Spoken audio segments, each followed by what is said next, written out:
আসসালামু আলাইকুম প্রিয় দর্শক। আমাদের প্রধান উপদেষ্টা উনি ওনার বিশেষজ্ঞ প্যানেল এবং অন্যান্য কর্মকর্তাদের নিয়ে ওই যে মাতারবাড়ি মহেশখালী মাতারবাড়ি যে গভীর সমুদ্র বন্দর হচ্ছে ওই ব্যাপারে মিটিংয়ে উনি বলছে যে সমুদ্রই হবে আমাদের পথ। এই ব্যাপার নিয়ে নিউজ আর কি। সমুদ্রই হবে বিশ্বের পথে আমাদের মহাসড়ক। প্রধান উপদেষ্টা, অন্তর্বর্তী সরকারের প্রধান উপদেষ্টা অধ্যাপক মোহাম্মদ ইউনূস বলছেন, শুধু গভীর সমুদ্র বন্দর নয়, আমাদের একটা ব্লু ইকোনমি গড়ে তোলার বিষয় নিয়ে কাজ করতে হবে। তিনি বলেন, ওই এলাকা শুধু একটা ফেসিলিটিং জোন হিসাবে না, বরং সেখানে একটা নতুন শহরের জন্ম হবে।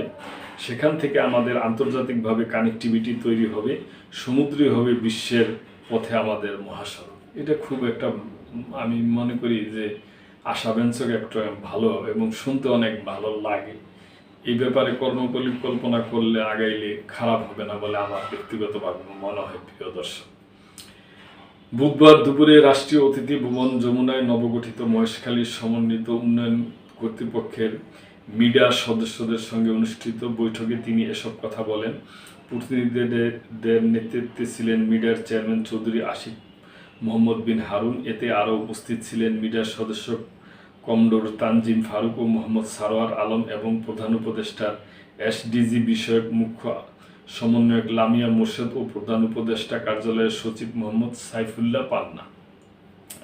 বৈঠকে মহেশখালী মাতারবাড়ি প্রকল্পের উপর একটি প্রজেক্ট দেন মিডিয়ার চেয়ারম্যান।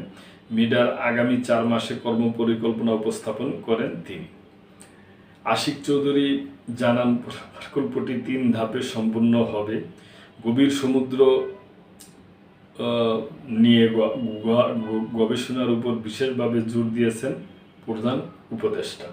মহেশখালী অঞ্চলে একটি আন্তর্জাতিক মানের ট্রেনিং ফ্যাসিলিটি গড়ে তোলার উপরও জোর দিয়েছেন তিনি।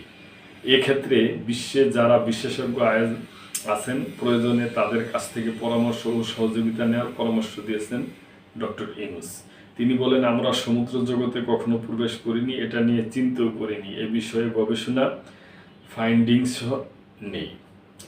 এর সম্পর্কিত কি কি গবেষণা আছে অন্য দেশের গবেষণাপত্রে, যেটা আমাদের সাথেও মিলবে ভালো, সেগুলো খুঁজে বের করতে হবে এবং নিজস্ব গবেষণা করতে হবে। এই জন্য প্রতিষ্ঠান দরকার, একাডেমিয়া গড়ে তুলতে হবে, ওশান ইকোনমি নিয়ে ইন্টারন্যাশনাল কনফারেন্স আয়োজন করতে হবে। এর পাশাপাশি পরিবেশ সংরক্ষণের উপরও জোর দিয়েছেন প্রধান উপদেষ্টা। বৈঠকে ইকো ট্যুরিজম পার্ক করার বিষয়ে আলোচনা হয়েছে। প্রধান উপদেষ্টা বলেন, সেখানকার বনভূমি এখন কী অবস্থায় আছে, ভবিষ্যতে আমরা বনভূমিগুলিকে কী অবস্থায় দেখতে চাই, সেই পরিকল্পনাও করতে হবে।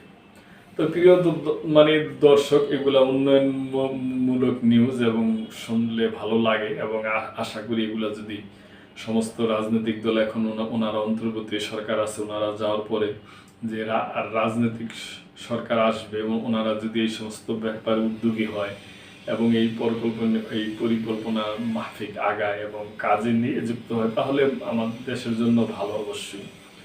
তো দেখি, আমরা অপেক্ষা করি, আমাদের অপেক্ষা করতে হবে। প্রিয় দর্শক, এই ব্যাপারে আপনাদের যদি কোনো মন্তব্য থাকে অবশ্যই কমেন্ট করবেন এবং সাবস্ক্রাইব করে আমাদের পাশেই থাকবেন। আল্লাহ হাফেজ।